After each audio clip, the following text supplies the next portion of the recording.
So guys अब हम देखते हैं सम्स किस तरह से सॉल्व किए जाते हैं नॉट फॉर प्रॉफिट क्वेश्चन के, और उनका सॉल्यूशन हमें किस तरह से एंट्री करते हैं, एडजस्टमेंट किस तरह से एडजस्ट करते हैं। ठीक है, तो देखिए डॉक्टर अभिनव भारत जो कि एक डॉक्टर है, यानी कि एक एनजीओ रन कर रहे हैं, मतलब not for profit concern organisation हो गया। Started practice of medical practitioner on 1 April 2019। इन्होंने फर्स्ट प्रैक्टिस ही स्टार्ट की है 1 अप्रैल 2019 से, यानी ईयर स्टार्ट जब हुआ तब इन्होंने प्रैक्टिस स्टार्ट की। He gives you and receipt and payment account for the year ended 31 March 2020 and the adjustment. Receipt and payment account उन्होंने अपना दिया है कि उन्हें कहाँ कहाँ से पैसे आए और कहाँ कहाँ पैसे गए, receipt and payment, that's it. तो prepare income and expenditure account and balance sheet for the year ended 31 March 2020। Income and expenditure account और बैलेंस शीट हमें बनाना है, यानी इनके फाइनल अकाउंट हमें प्रिपेयर करने हैं। So doctor Abhinav Bharat receipt and payment account, क्या क्या उन्होंने रिसिप्ट जो है, उन्हें सबसे पहले इन्होंने कैश इंट्रोड्यूस किया 25,000 स्टार्ट किया था प्रैक्टिसिंग 1 अप्रैल से, यानी इनके पास कुछ भी अमाउंट नहीं था तो इन्होंने 25,000 इंट्रोड्यूस किया खुद का। विजिट फीस 10,000, डॉक्टर्स होते हैं तो उन्हें हर जगह अलग अलग जगह विजिट करते हैं डॉक्टर्स, जब भी उन्हें रिक्वायरमेंट होती है पेशेंट्स को, तो इसकी अमाउंट से उन्हें रिसिप्ट हुई है 10,000। रिसिप्ट फ्रॉम डिस्पेंसरी खोली है इन्होंने एक जगह पर, जहां पर इन्हें जो डेली पेशेंट्स आते हैं तो इनसे जो रिसिप्ट हुई है 30,000। सन्डे रिसिप्ट 5,000 है, छोटे मोटे और जो इनकम हुई है वो 5,000 रुपीज़। अब देखते हैं पेमेंट साइड में क्या क्या है। तो पेमेंट साइड में दिया हुआ है फर्नीचर 8,000, डिस्पेंसरी खोली है वहाँ पर ऑब्वियसली फर्नीचर लगा है, फर्नीचर 8,000 रुपीज़ का है। इक्विपमेंट्स लगे होंगे, जो भी डॉक्टर्स के लिए इक्विपमेंट होते हैं वो सब 10,000 रुपीज़ उनका हुआ है। फिर है ड्रग्स 7,000। अभी ड्रग्स जो है एक्चुअली ये सब कहाँ पर एंट्री होंगे, तो ड्रग्स, अब देखिए ड्रग्स क्या है, डॉक्टर्स के लिए ड्रग्स जो है वो कोई असेट्स नहीं है, बल्कि वो एक रेगुलर होने वाले एक्सपेंसेस है, उन्हें रेगुलरली पेशेंट्स को देने होते हैं। तो ड्रग्स जो है 7,000 रुपीज़ है। फिर सैलरीज 12,000 रुपीज़, सैलरी जो इन्होंने कोई कंपाउंडर रखा होगा या फिर कोई असिस्टेंट रखा होगा उसके लिए। इसके बाद रेंट 6,000, डिस्पेंसरी का रेंट होगा 6,000। कन्वीनियंस यहाँ पर दिया है 4,000, यानी विजिट किया इन्होंने अलग अलग पेशेंट्स के यहाँ पर, तो विजिट करने के जो एक्सपेंसेस हुए ये भी एक एक्सपेंडिचर है। इसके बाद स्टेशनरी 500 रुपीज़, स्टेशनरी भी इन्होंने खरीदा है, 500 रुपीज़ उसका चार्जेस हुए, स्टेशनरी एक्सपेंडिचर हो गया। इलेक्ट्रिकल चार्जेस दिया है 5,000 रुपीज़, इलेक्ट्रिसिटी लगी होगी, इसका अमाउंट है। जर्नल्स इन्होंने खरीदे हैं, जो डॉक्टर्स के यहाँ हम विजिट करते हैं वहाँ पर कुछ जर्नल्स पढ़े होते हैं, कुछ मैगजीन्स पढ़ी होती है, उसका अमाउंट 500 रुपीज़ है। ड्राइंग 15,000, इन्होंने अपने पर्सनल यूज़ के लिए 15,000 रुपीज़ उसमें से लिया है। और बाय बैलेंस कैरिड डाउन दिया है 2,000 rupees. So by balance carried down अर्थात कैश इन हैंड जो होता है कि 2,000 रुपीज़ इनके पास पेमेंट बचा हुआ भी, तो इस तरह से रिसिप्ट एंड पेमेंट अकाउंट दोनों तरफ से हमें हमेशा टैली दिया होगा, जैसे ट्रायल बैलेंस में दिया होता है 70,000। अब एडजस्टमेंट क्या क्या दिया है वो हम देखते हैं। तो पहला एडजस्टमेंट दिया है receipt in arrears, visit fees 2,000 and dispensary 500। So guys receipt in arrears, जिस तरह मैंने आपको बताया था आउटस्टैंडिंग को कितने अलग अलग तरीके से कहा जा सकता है, मैंने आपको बताया था आउटस्टैंडिंग भी होता है, अमाउंट रिसीवेबल हो जाता है, तो उसी तरह अरियर्स जो है जैसे एक्रूड होता है उसी तरह अरियर्स दिया है, यानी ये अमाउंट आना बाकी है। विजिट फीस 2,000 एंड डिस्पेंसरी 500, इतना अमाउंट विजिट फीस का 2,000 और डिस्पेंसरी का 500 आना बाकी है। सेम जिस तरह हम लोग फाइनल अकाउंट में करते थे उसी तरह विजिट फीस और डिस्पेंसरी के आगे हम लोग मार्क करेंगे ताकि हम एडजस्टमेंट के लिए प्लेस छोड़ेंगे। इसके बाद outstanding expenses 500, rent and salary 1,000, ये दोनों आउटस्टैंडिंग है, सेम वापस करना है हमें कि रेंट और सैलरीज दोनों के ऊपर मार्किंग करनी है। इसके बाद दिया स्टॉक ऑफ ड्रग वाज ₹1,000। मैंने आपको बताया ड्रग्स जो है वो तो कंटिन्यूसली पेशेंट्स को देने के लिए ही खरीदे जाते हैं, तो वो एक एक्सपेंडिचर है, बट उसका स्टॉक अगर हमारे पास बचा है 31 मार्च को तो वो हमारे लिए असेट्स हो जाता है, क्योंकि वो स्टॉक यूज होगा नेक्स्ट ईयर। सो 1,000 रुपीज़ के ड्रग्स इनके पास है, तो इसे हम लोग माइनस करेंगे ड्रग्स के अमाउंट में से और क्लोजिंग स्टॉक ऑफ ड्रग्स लिखेंगे हम लोग असेट साइड में। इसके बाद आया depreciate furniture 8% and equipment ₹500। Depreciation के एडजस्टमेंट जिस तरह से हम लोग करते हैं, फर्नीचर यानी मशीनरी असेट्स में से माइनस करना है और इनकम एंड एक्सपेंडिचर अकाउंट में एक्सपेंडिचर साइड इसकी एंट्री करनी है। इक्विपमेंट का अमाउंट डायरेक्ट दिया हुआ है, हमें कैलकुलेट नहीं करना है, 500 माइनस करना है, राइट। और इन सब के ऊपर हम लोग मार्किंग कर लेंगे ताकि हमें कहीं भी कोई प्रॉब्लम ना हो। फाइनल एडजस्टमेंट हमें दिया हुआ है कि 40% convenience use for domestic purpose. So guys domestic purpose इसका अर्थ होता है पर्सनल यूज के लिए उन्होंने यूज किया है, तो जो भी कन्वेंस का अमाउंट हुआ है उसमें से सारा अमाउंट विजिट फीस का नहीं है, 40% अमाउंट इन्होंने पर्सनल यूज के लिए किया है, तो वो ड्राइंग में जाएगा। 40% जो भी कन्वेंस अमाउंट का होता है वो हम लोग ड्राइंग कंसिडर करेंगे, अर्थात हम लोग इसको कन्वेंस में से माइनस करेंगे और कैपिटल फंड में से भी माइनस करेंगे, क्योंकि कैपिटल फंड में वो दिख रहा है, राइट। अब इस तरह से हम लोग ये सम सॉल्व करने जाते हैं, तो देखते हैं हम लोग रिसिप्ट एंड पेमेंट अकाउंट में क्या क्या चीज़ें दी हुई है उसको कैसे इंटर करना है। सबसे पहले यहाँ पर देखिए आपको बताया कैश इंट्रोड्यूस 25,000। कैश जो है कैपिटल फंड स्टैंडर्ड फॉर्मेट आप देख सकते हो किस तरह से आपको लिखना है, ऊपर के किस बुक्स में आप एंट्री कर रहे हैं। तो in the books of doctor Abhinav Bharat income and expenditure account for the year ended 31 March 2020, यहाँ पर कोई स्टैंडर्ड फॉर्मेट में इस तरह से आपको लिखना है। बट एंट्रीज आप करने के लिए कोई स्टैंडर्ड फॉर्मेट नहीं, जैसे ओपनिंग स्टॉक परचेस की हम लोग करते थे फाइनल अकाउंट, वैसे नहीं करना है। बट लायबिलिटीज साइड में सेम वही प्रोसीजर आपको वापस से फॉलो करना होता है। कैपिटल फंड सबसे पहले आता है और अदर एंट्रीज उसके बाद आती है। अब कैपिटल फंड में देखिए सबसे पहले जो इन्होंने बताया रिसीप्ट साइड में वो है कैश इंट्रोड्यूस 25,000। सो हम लोग लिखेंगे कैश इंट्रोड्यूस और ये पहली एंट्री हो जाएगी। मैंने आपको बताया था 25,000 यहाँ पे लिख लिया। इसके बाद यहाँ पे एक प्लेस छोड़ देना हमें बहुत बड़ा। ये प्लेस इसलिए छोड़ना है क्योंकि इसके अंदर अगर सरप्लस आता है, डेफिसिट आता है, एडिशनल कैपिटल आता है, मतलब कुछ एडिशनल अमाउंट भी इन्होंने ऐड किया है, कुछ अगर ड्राइंग लिया है, वो सारी चीज़ें एंट्रीज यहाँ करनी है। इसलिए यहाँ पर एक प्रॉपर प्लेस छोड़ने के बाद हम बस बाकी एंट्रीज यहाँ से करेंगे, ठीक है। इसके बाद आया विजिट फीस। विजिट फीस जो है डॉक्टर ने विजिट किया, उनको इनकम हुआ, ये एक इनकम है डॉक्टर के लिए, तो हम लोग विजिट फीस यहाँ पर एंट्री करेंगे बाय विजिट फीस। और इसका अमाउंट कितना दिया हुआ है 10,000 रुपए। इसके ऊपर एक एडजस्टमेंट है आउटस्टैंडिंग का, अरियर्स है ना, तो इसके लिए हम यहाँ प्लेस छोड़ेंगे। इसके बाद क्या है रिसीव फ्रॉम डिस्पेंसरी। डॉक्टर ने अपना क्लिनिक खोला है जिसे डिस्पेंसरी कहते हैं, ठीक है। अब क्लिनिक से भी उनको इनकम हुई है तो वो भी एक इनकम हो गई बाय रिसीव्ड फ्रॉम डिस्पेंसरी। इसका अमाउंट दिया हुआ है 30,000 रुपीज। इस पर भी एक एडजस्टमेंट है तो प्लेस छोड़ना है आपको। इसके बाद क्या दिया हुआ है सन्ड्री रिसिप्ट 5,000। कोई भी छोटी मोटी रिसिप्ट होती है, miscellaneous receipt, other receipt, sundry receipt, तो सारी चीजें आपको रिसिप्ट साइड में बतानी है बाय सन्ड्री रिसिप्ट 5,000 से अब यहाँ पे लिखेंगे। और इसके ऊपर कोई एडजस्टमेंट नहीं है तो आप इसे आउटर कॉलम में डायरेक्ट लिख सकते हैं अमाउंट, ठीक है। सो आपने डायरेक्ट इसको आउटर कॉलम में ले लिया 5,000, ठीक है। इस तरह से हमारी सारी रिसिप्ट साइड की सारी एंट्रीज हो गई। अब हम देखेंगे एक्सपेंडिचर साइड यानी कि पेमेंट साइड। पहला पेमेंट जो डॉक्टर ने किया है, पहला अमाउंट उन्होंने फर्नीचर खरीदने के लिए किया। फर्नीचर असेट्स होता है हमारे लिए, एक कैपिटल पेमेंट है क्योंकि कैपिटल एक्सपेंडिचर है, क्योंकि लॉन्ग टर्म तक यूज होगा ना फर्नीचर। एक बार खरीद लिया तो हम लोग बार बार हर साल तो फर्नीचर नहीं खरीदेंगे।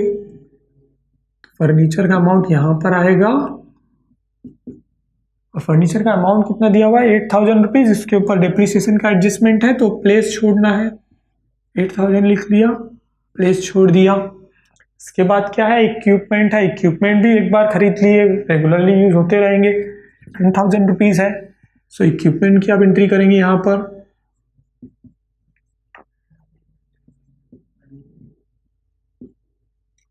10,000 और एक एडजस्टमेंट है इसलिए प्लेस छोड़ दिया। इसके बाद क्या है ड्रग्स दिया है 7,000। ड्रग्स तो रेगुलरली पेशेंट्स को देना होता है, लेकिन इसमें एक एडजस्टमेंट है, स्टॉक दिया हुआ है तो हम लोग ड्रग्स को भी इनर कॉलम में लिखेंगे एक्सपेंडिचर में। 2 ड्रग्स 7,000 दिया हुआ है, सो 7,000 हम लोग लिखेंगे इनर कॉलम में, ठीक है। इसके बाद क्या दिया हुआ है देखना है। इसके बाद दिया हुआ है हमें सैलरीज 12,000 रुपीज। सैलरी जो हम लोगों ने पे की है उसका 12,000, तो वो भी हमारे लिए एक्सपेंडिचर है, बट उस पर भी एक एडजस्टमेंट है। सो एडजस्टमेंट जितने होंगे सारे उतने एडजस्टमेंट के हिसाब से प्लेस छोड़ना है हमें 12,000 और एक एडजस्टमेंट के लिए प्लेस छोड़ देना है, ठीक है। इसके बाद क्या दिया है रेंट दिया है, रेंट रुपीज 6,000, रेंट भी आउटस्टैंडिंग है। सो गाइज रेंट के लिए भी प्लेस छोड़ना है, फिर से हमें रेंट 6,000 और इसमें भी प्लेस छोड़ देना है एडजस्टमेंट के लिए ठीक है, इस तरह से सारी एंट्री करते जाना है। आगे क्या दिया है, कन्वेंस 4000 रुपीज़, उस पर भी एक एडजस्टमेंट दिया हुआ है हमें कि वो 40% डोमेस्टिक यूज हुआ है। सो कन्वेंस, और कन्वेंस का अमाउंट कितना दिया हुआ है 4000, उसको भी इनर कॉलम में लिखना है और उसके एडजस्टमेंट के लिए प्लेस छोड़ना है। फिर आगे क्या दिया है, स्टेशनरी ₹500, स्टेशनरी दिया है, उसका कुछ स्टॉक नहीं दिया हुआ है और ना कोई एडजस्टमेंट है। सो स्टेशनरी का अमाउंट हम लोग डायरेक्ट बाहर लिख सकते हैं क्योंकि वन टाइम खरीदी गई है स्टेशनरी और ये इसी ईयर में यूज हो गई पूरी, सीधे आउटर कॉलम में लिखेंगे। इसके बाद क्या दिया, इलेक्ट्रिकल चार्जेस 5000, इलेक्ट्रिसिटी बिल आता है ना एवरी ईयर, तो उसका चार्जेस है ये, तो ये भी हमारे लिए एक्सपेंडिचर है और इसमें किसी तरह कोई एडजस्टमेंट नहीं है, तो फिर इलेक्ट्रिकल चार्जेस 5000 लिख देंगे आउटर कॉलम में सीधे। इसके बाद क्या दिया है, इसके बाद दिया है जर्नल्स, जर्नल का अमाउंट भी 500 रुपीज़, जिस तरह से स्टेशनरी खरीदा वैसे ही सेम जर्नल का 5000 है तो जर्नल की एंट्री कर देंगे। जर्नल ₹500, 5000 नहीं 500 है, आउटर कॉलम में कोई एडजस्टमेंट नहीं है। इसके बाद क्या दिया हुआ है, ड्राइंग्स, ड्राइंग का अमाउंट कितना दिया है 15000 रुपीज़। सो गाइज ड्राइंग क्या होता है, पर्सनल यूज के लिए अमाउंट यूज किया डॉक्टर ने, अब पर्सनल यूज है तो हमें माइनस करना होगा, ड्राइंग हम माइनस करते हैं, ट्रीटमेंट सेम वैसे ही करना जैसे फाइनल अकाउंट में करते थे, ठीक है। तो ड्राइंग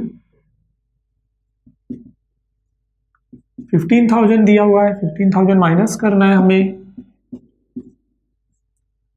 इस तरह से, ठीक है। इसके बाद क्या दिया हुआ है, balance carried down. Balance carried down का मतलब कभी भी क्या होगा, जब भी हमें इस तरह का balance receipt and payment account में दिया होता है तो इसका मीनिंग होता है कि हमें कैश को समझना है और हमारे हाथ में कैश है, इसका मतलब तो कैश इन हैंड एंट्री कर सकते हैं हम लोग उसके लिए, ठीक है। इसको कैश इन हैंड की एंट्री करेंगे हम लोग, रुपीस कितना दिया है 2000 रुपीज़, तो 2000 रुपीज़ की इसकी एंट्री करेंगे, ठीक है। अब हम देखेंगे एडजस्टमेंट, एडजस्टमेंट में क्या क्या दिया है। सो सारी एंट्रीज जो रिसिप्ट एंड पेमेंट अकाउंट की हो गई, तो अब हम करेंगे एडजस्टमेंट्स। कौन से एडजस्टमेंट है देखिए, तो सबसे पहले बताया receipt in arrears, visiting fees 2000 and dispensary 500, ठीक है। अब देखिए विजिटिंग फीस में 2000 रुपीज़ है, अरियर रिसिप्ट इन अरियर्स यानी आउटस्टैंडिंग, यहाँ पर हम लोग ऐड करेंगे, आउटस्टैंडिंग हमेशा ऐड होता है जैसे फाइनल अकाउंट में करते थे सेम उसी तरह करना है, ठीक है। तो रिसिप्ट इन अरियर्स यानी अरियर्स लिख सकते हो आप, यहाँ पर कितना अमाउंट दिया है 2000 रुपीज़, तो आप यहाँ पर 2000 मेंशन करिए। और इसका सेकेंड इफेक्ट कहाँ जाएगा, आउटस्टैंडिंग इनकम है, पैसा आना बाकी है, आना बाकी है यानी हमारे लिए असेट्स है, पैसा आना बाकी है फिर आएगा, तो यहां पर हम लोग लिख सकते हैं अरियर्स विजिटिंग फीस। आप आउटस्टैंडिंग वर्ड यूज कर सकते हैं इसके लिए, और विजिटिंग फीस रिसीवेबल ये वर्ड भी यूज कर सकते हैं, जैसे डिस्पेंसरी के लिए बताया गया है फिर से, तो मैं यहाँ इसको लिखूंगा, समझो आउटस्टैंडिंग लिख लेता हूँ मैं यहाँ पर। सब वर्ड्स का मीनिंग एक ही है, आप जितना यूज करेंगे उतना पेपर में आप कंफ्यूज नहीं होंगे, अदरवाइज पेपर में कोई भी वर्ड आपको मिल सकता है ऐसा। आउटस्टैंडिंग जैसे यहाँ पर मैंने लिया तो आउटस्टैंडिंग डिस्पेंसरी लिख लेता हूं मैं, आउटस्टैंडिंग डिस्पेंसरी फीस 500। इस तरह से पहला एडजस्टमेंट हमारा हो गया, दोनों चीजें ऐड हुई, आउटस्टैंडिंग ऐड होता है। सेम वैसे ही सेकेंड एडजस्टमेंट में दिया है आउटस्टैंडिंग रेंट 500, सैलरीज 1000, दोनों भी आउटस्टैंडिंग फिर से दिया, आउटस्टैंडिंग ऐड होता है तो ऐड करेंगे। आउटस्टैंडिंग रेंट कितना दिया है 500 दिया है, तो आउटस्टैंडिंग लिखकर ऐड कर देंगे इसको हम लोग, आउटस्टैंडिंग 500। और दूसरा आउटस्टैंडिंग कितना दिया है, तो दूसरा आउटस्टैंडिंग दिया है सैलरीज का 1000, ठीक है, तो सैलरीज में ऐड करना है हमें, यहां पर भी आउटस्टैंडिंग लिखेंगे हम लोग 1000। और दोनों आउटस्टैंडिंग का इफेक्ट कहाँ जाएगा, जैसे इनकम आउटस्टैंडिंग है तो असेट्स है, एक्सपेंसेस आउटस्टैंडिंग मतलब पे करनी बाकी है यानी लायबिलिटीज है, दोनों लायबिलिटीज है, दोनों का इफेक्ट यहाँ पर आ जाएगा। यहाँ पर मैंने आपको बताया कैपिटल फंड के लिए जगह छोड़नी है थोड़ी, तो आप थोड़ा नीचे ही लिखेंगे इसके लिए आउटस्टैंडिंग रेंट और आउटस्टैंडिंग सैलरीज, और इनका अमाउंट कितना कितना दिया है 500 एंड 1000। सो आप इस तरह से इनका अमाउंट भी लिख देंगे। सो गाइस देखा, दोनों आउटस्टैंडिंग इनकम जो है हमारे लिए असेट्स है, जबकि आउटस्टैंडिंग एक्सपेंसेस है तो लायबिलिटीज है क्योंकि पे करनी बाकी है। थर्ड एडजस्टमेंट हमें कह रहा है stock of drug lies ₹1000। Stock है ड्रग का, यानी ड्रग्स जो है वो 7000 की खरीदी गई थी, पूरी यूज नहीं हुई, 1000 रुपीज़ की अभी है हमारे पास। तो इससे हम लोग ड्रग्स में से माइनस करेंगे क्योंकि हमारा एक्सपेंडिचर सिर्फ 6000 का हुआ, 1000 का तो हमारे पास स्टॉक में पड़ा है, स्टॉक का भी माइनस किया जाता है। यहाँ पे मैं लिखूंगा क्लोजिंग स्टॉक, या फिर आप लिख सकते हो स्टॉक ऑफ ड्रग्स भी लिख सकते हो। यहाँ पर आप क्लोजिंग स्टॉक वर्ड यूज भी कर सकते हो। 1000 माइनस करना है तो ब्रैकेट लगाएंगे आप। सेकेंड इफेक्ट इसका कहाँ जाएगा, क्लोजिंग स्टॉक का इफेक्ट हमेशा बैलेंस शीट में जाता है, उसी तरह इसका भी इफेक्ट बैलेंस शीट में जाएगा। और यहाँ पर आप वर्ड यूज करेंगे stock of drugs. Guys wording पे ध्यान दे, पूरी एंट्रीज अगर एकदम अच्छे से करेंगे पूरे मार्क्स मिलेंगे। वेरी सिंपल है। फाइनल अकाउंट और नॉट फॉर प्रॉफिट कंसर्न में जरा भी डिफरेंस नहीं है, मैंने आपको पहले ही बताया। फाइनल अकाउंट का बेसिक आपका जितना क्लियर होगा आपके लिए पूरा का पूरा अकाउंट क्लियर हो जाएगा, ठीक है। स्टॉक ऑफ ड्रग्स का अमाउंट कितना था, 1000 था, तो 1000 एंट्री कर लेंगे आप। इसके बाद क्या बताया है, depreciate furniture at the rate 8%, equipment 500, amount दिया हुआ है डायरेक्टली। फर्नीचर कहाँ है, यहाँ है। फर्नीचर का डिप्रिसिएशन माइनस होता है हमेशा, depreciation at the rate 8%। Guys percentage निकालना आपके लिए बहुत इजी है ना, तो निकालिए परसेंटेज कितना है, 8000 इंटू 8%। 20 हमने कट कर दिए, बचा कितना 80 इंटू 8, 8 जा 64 इन 10 640 हो गया, राइट। तो डिप्रिसिएशन का अमाउंट हमें मिल गया 640। सेकेंड इफेक्ट तुरंत डालते जाते हम लोग, एक साथ भी कर सकते हैं बट एक एक करके करते जाए, बहुत इजी होगा, कहीं कोई गलती नहीं होगी। यहाँ पर डाल देते हैं टू डिप्रिसिएशन,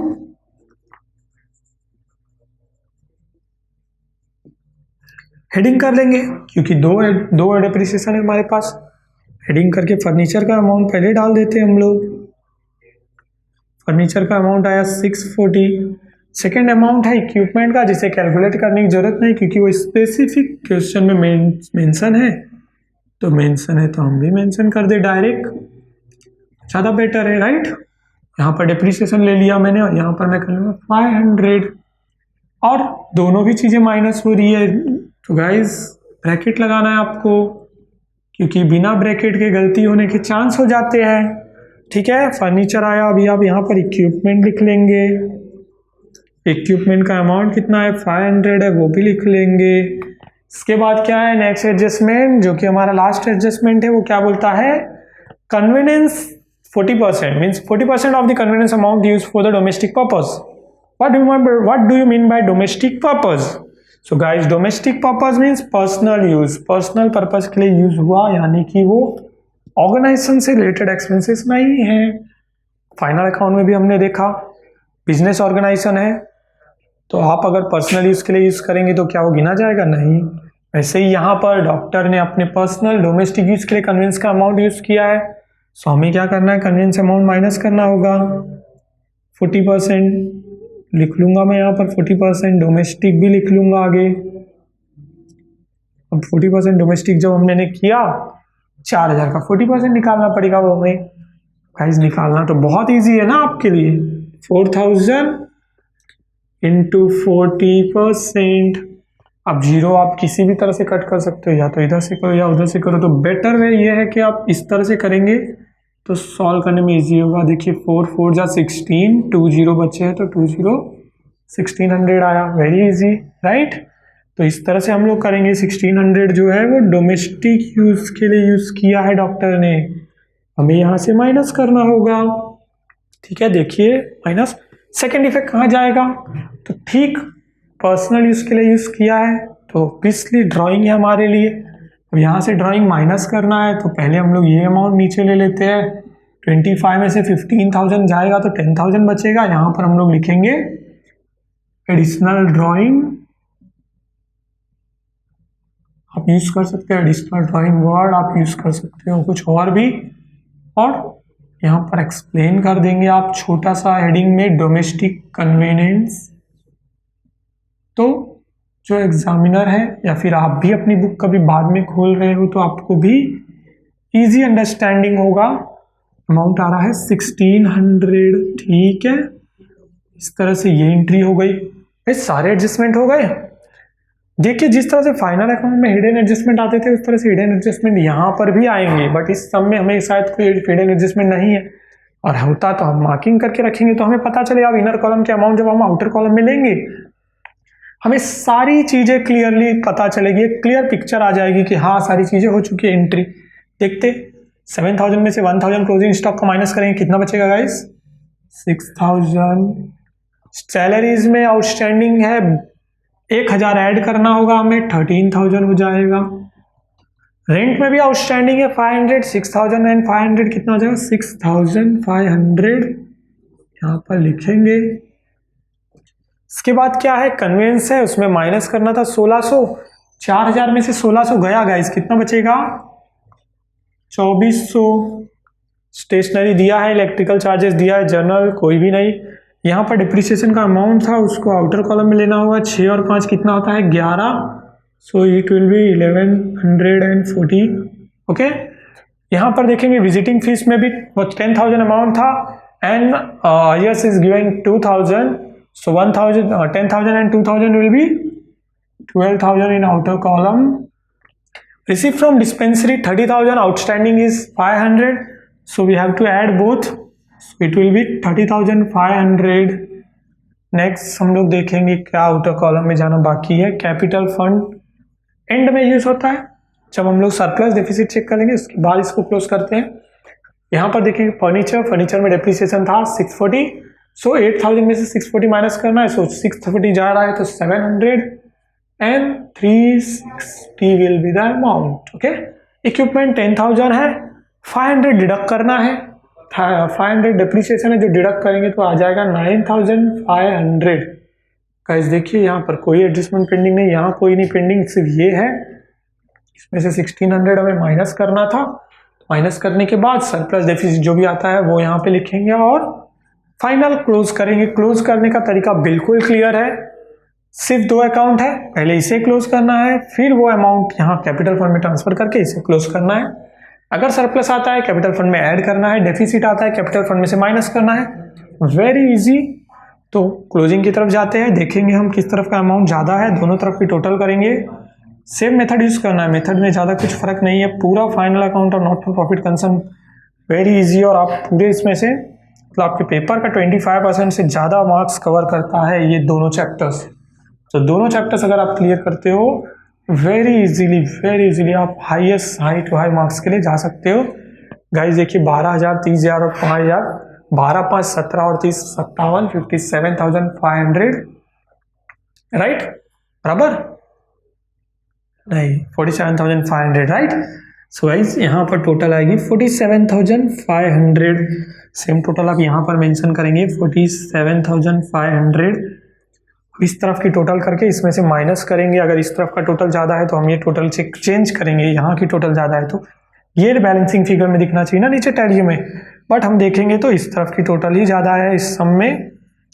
सो सरप्लस यहाँ पर लिखना है, ब्रैकेट में आपको एक चीज़ मेंशन करनी है, excess of income over expenditure. Surplus का मतलब होता है एक्सेस यानी ज़्यादा होना, excess of income over expenditure. Excess of income और एक्सपेंडिचर यहाँ पे मैंने मेंशन किया है। सरप्लस कितना आ रहा है हमारे, तो 12,460 रुपये। 12,460 ये अमाउंट है सरप्लस का।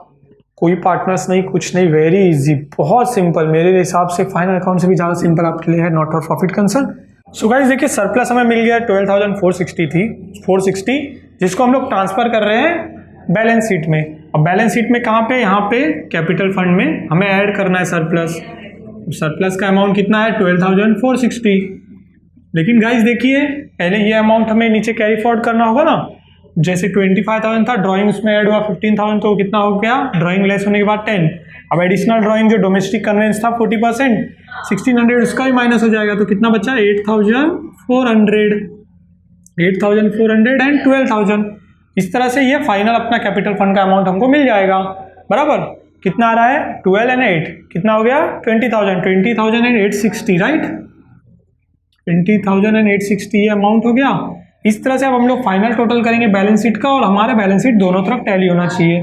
सो गाइस देखा कितना सिंपल है ना सॉल्यूशन करना नॉट फॉर प्रॉफिट कंसर्न का, वेरी इजी, और कितना क्लीन, नीट एंड क्लीन दिख रहा है। अगर इस तरह से आप एडजस्टमेंट की जगह प्लेस छोड़ेंगे और करेंगे तो बहुत ईजिली हो जाएगा। अब हम लोग टोटल करेंगे, देखिए 20,860, 1,500 कितना हो रहा है ये 22,360, बराबर 22,360। इसी तरह से हम इस तरफ की भी टोटल करेंगे 7,009,221 एंड देखिए टैली हो रहा है हमारा 22,360। देखा कितना इजीली हमने ये सम सॉल्व कर दिया। इस तरह से हम लोग नॉट फॉर प्रॉफिट कंसर्न के सारे सम सॉल्व कर सकते हैं और वेरी इजीली उनके एडजस्टमेंट भी कर सकते हैं, जिस तरह हम लोग फाइनल अकाउंट में करते थे।